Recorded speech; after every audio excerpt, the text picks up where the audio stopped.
வணக்கம் நண்பர்களே, நீங்கள் அனைவரும் சுகமாக நலமாக இருப்பீர்கள் என்று நம்புகிறேன். அந்த மாதிரி சுகத்தையும் நலத்தையும் கொடுக்க வேண்டுமென்றால் நாம் வாழ்க்கையிலே எப்பொழுதும் தெய்வ சிந்தனையுடன் நேர்மையுடன் ஸ்ரத்தா பக்தின்னு சொல்லுவோம், அப்படிப்பட்ட விஷயத்தோடு நிற்க வேண்டும் என்று வேதங்கள் குறிக்கின்றது. அப்படி நாம் சுகமாக இருப்பதற்கும் அனைவரும் உலகத்தில் வாழ்க்கையில் வளத்துடன் இருப்பதற்கும் நாம் ஒரு சின்ன ப்ரேயரோட இந்த வார பலனை ஸ்டார்ட் பண்ணுவோம். உருவாய் அருவாய் உளதாய் இளதாய் மறுவாய் மலராய் மணியாய் ஒளியாய் கருவாய் உயிராய் கதியாய் விதியாய் குருவாய் வருவாய் அருள்வாய் குகனே என்று முருகனை சரணடைந்து அவன் தாளினாலே நாம் அனைத்து விதமான வெற்றியும் வாழ்க்கையினை வளத்தையும் பெறுவோமாக. வணக்கம் மிதுனம் ராசி அன்பர்களே, உங்கள் ராசிக்குள்ளே இருக்கக்கூடிய குரு இந்த வாரத்திலே சந்திர பகவானுடைய தன்மையை பார்க்கிறோம். உத்திர நட்சத்திரத்திலிருந்து கேட்டை நட்சத்திரம் வரைக்கும் சந்திரனின் பிரயாணங்கள் இருக்கப் போகிறது. பல விதத்திலும் உங்களுக்கு மகிழ்ச்சியும் சந்தோஷத்தையும் சில விஷயங்களிலே கொஞ்சம் காரிய தடைகளையும் கொடுக்கக்கூடிய சூழ்நிலை இந்த வாரத்தில் உண்டு. சில செலவுகளும் செலவுக்கேற்ற வரம் உண்டாகக்கூடிய ஒரு சூழ்நிலை இந்த வாரத்தில் இருக்கிறது. உங்கள் ராசியின் 3ஆம் இடமான முயற்சி ஸ்தானத்துக்குள்ளரே சுக்கிரனும் கேதுவும் ஒன்றாக அமர்ந்திருப்பது உங்களுக்கு பலவிதத்திலும் லாபத்தை பெற்றுத்தருவதாக அமைகிறது. எண்ணத்தை எண்ணியவாங்கு செய்யும்போது காரியங்கள் உங்களுக்கு திண்ணமாக முடிந்து தரும் அப்படிங்கிறது கிளியராக இருக்குது. நீங்கள் என்ன செய்கிறீங்களோ அதுக்கு உங்களுக்கு லாபம் உண்டாகும்.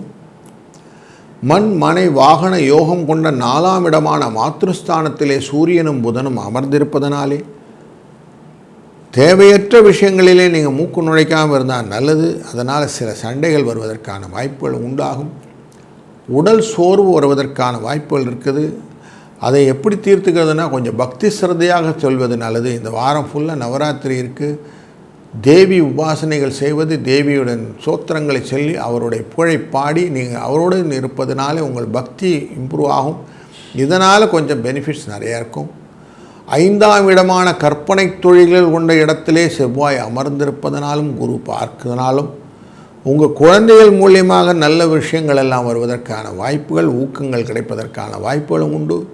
அவங்கள கொஞ்சம் என்கரேஜ் பண்ணி அதுக்கேற்ற மாதிரி உங்களை டியூன் பண்ணிட்டீங்கன்னா சந்தோஷத்தின் எல்லையில் நீங்கள் இருக்கலாம். உங்கள் ராசியினுடைய 6ஆம் இடத்துக்காரர் 5ஆம் இடத்தில் அமர்வதனாலே உங்களுக்கு கொடுத்த கடன் திரும்பி வருவதற்கான வாய்ப்புகள் நிறைய இருக்குது. ராசிநாதனான 7ஆம் இடத்துக்காரனே உங்கள் ராசிக்குள்ளே இருக்கிறதுனால கலத்திரம் உங்களுடன் ஒற்றுமையாக இருப்பார் என்பதிலே சந்தேகமில்லை. தொழிலிலே முன்னேற்றங்கள் கிடைப்பதற்கான வாய்ப்புகள் நிறைய இருக்குது.